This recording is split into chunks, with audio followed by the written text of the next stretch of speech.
Squat form is a super controversial topic in the fitness and health and wellness realm. There's so many instructors out there telling you how to squat differently in order to reduce back pain, knee pain, or get more use of one muscle group over another.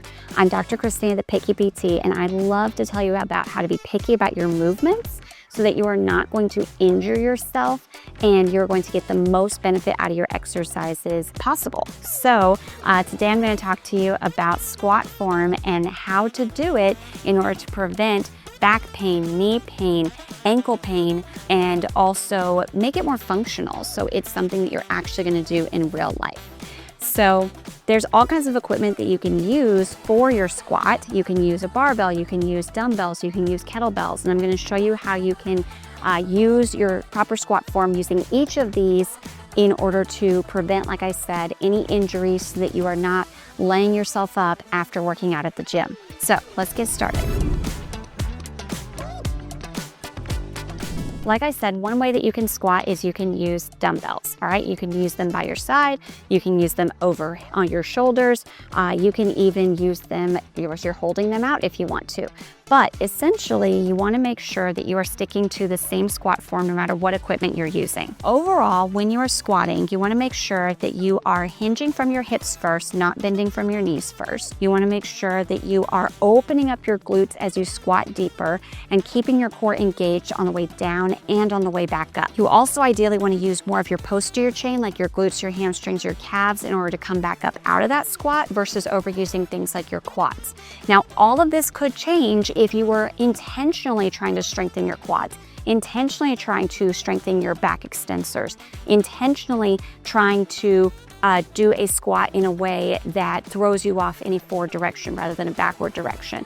So this is strictly advice for the best squat form that I see as a physical therapist in order to prevent injury overall and in order to make it as functional as possible in ways that you would use it every day. So like I said, when you're squatting in general, you want to make sure to hinge from your hips first, not bend from your knees first. This is the first thing I look for when I watch how someone squats. The next thing I'm looking for is, are your feet in neutral? Whether they are narrow, whether they are wide, I still want to see those feet in neutral ideally. Again, this could change if you're like, but I'm really trying to work my outer muscles. Well, then you would turn your feet out. But in everyday use, I want those feet facing forward. The next thing I'm looking at is, as you squat down, are you opening your glutes backwards as you squat, or are you keeping them tucked under as you squat? Because your femurs need somewhere to go as you're squatting down. What should happen is your femur bone should slide back into your glutes as you're squatting versus gliding forward if you're trying to prevent things like knee pain, because going forward puts a lot of unnecessary pressure on the front of your knees. As you do that, you want to think of your chest as a seesaw with your glutes, okay? So the more that you open your glutes backwards, the more that your chest should go down slightly versus trying to keep your chest up super upright, and you'll notice that my back extensors get overused because of that. And this is going to be true on the way back up. You are like a seesaw. The more that your bottom goes back, the more that your chest should go down. And then on the way back up, the reverse is true. You'll also get a lot of people who tell you, don't let your knees go past your toes. And that's going to depend on squat depth. If you are just going to about 90 degrees, the average squat depth, then you really do want to avoid those knees going past those toes too much. But if you are going deeper, if your goal is to go deeper with that squat, then your knees are going to have to go past your toes. There is no choice about it. So a normal squat depth is going to look like this, keeping those knees back behind those shins as best you can. A deeper squat depth is going to look like this. Eventually, those knees do have to go past those shins to allow you to go deeper, all right? And like I said, on the way back up, what you want to be thinking about with your squat form is, I'm down here at the bottom. To come back up, I want to engage my core, okay? So pulling my core in, which lengthens my back, and I want to squeeze my glutes to bring me back up rather than straightening my knees to bring me back up, okay? In previous videos, I've talked about if you're doing step-ups, if you're doing lunges, if you're doing squats, if your knees are straight before your hips are upright, then you know that you're not doing this correctly and you're overusing those quad muscles, unless your goal was to strengthen your quads specifically. So if we're using the dumbbells, and I'm holding them here at my side, Feet are in neutral. I'm gonna hinge back at my hips. I'm going to let my chest come down just a little bit. And then as I come back up, I'm squeezing my bottom and using my core to come back up. I finish the movement right here at the top where I'm nice and stacked in my core, versus what I'll see a lot of people do to finish a squat is they'll settle into their back again. They're like, okay, I came up out of the squat and now I'm done. But again, that's gonna shorten your back and cause overuse of your back extensor. So we don't wanna do that. Finish the movement when you're stacked perfectly on top of yourself. Then, one other thing you may have noticed from the front view is that I'm not allowing my knees to go out. I'm not allowing my knees to go in. I'm keeping my knees in line with my feet as I go up and down. This is also crucial so you don't cause inner or outer knee pain. If you wanted to work out and use a kettlebell, and let's say doing like a wider squat, okay?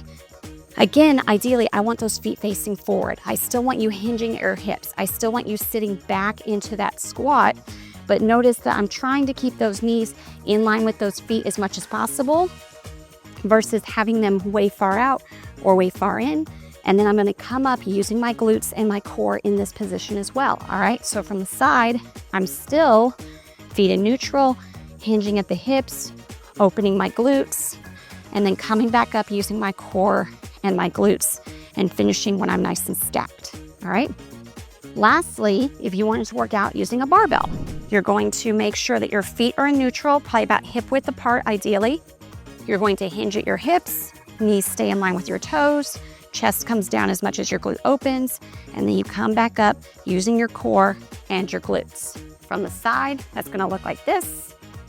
Feet in neutral, open the bottom, chest comes down as much as you're opening that bottom, and then you use the core and the glutes to come back up. Big things we're gonna avoid. We are not going to allow ourselves to straighten our knees while we're still bent over. We're not going to allow ourselves to use our back extensors to come back up or finish the movement with our back arched. We're also not going to allow ourselves to have our feet turned out unless we specifically are trying to work those outer muscles. And as we go down and up, we're not gonna let those knees go out or in because that is a sign of weakness. And you may need to use something like a TheraBand around your knees to keep those knees from falling in, or you may need to use something in between your knees like a ball or a yoga block to make sure that those knees don't go out. One last tip for improving your squat form overall is gonna be keep your neck in alignment with the rest of your spine. So I see a lot of people at the gym or online where they're watching themselves squat and they're looking forward as they do this. What that leads to is overuse of your back extensor muscles. Instead, keep your head in alignment with the rest of your spine. And by alignment, I mean don't just look down, have it in alignment with the rest of your spine, and that will keep you from overusing your back extensor muscles. So if you try these tips and you notice that it helps your squatting form and reduces pain, great, awesome.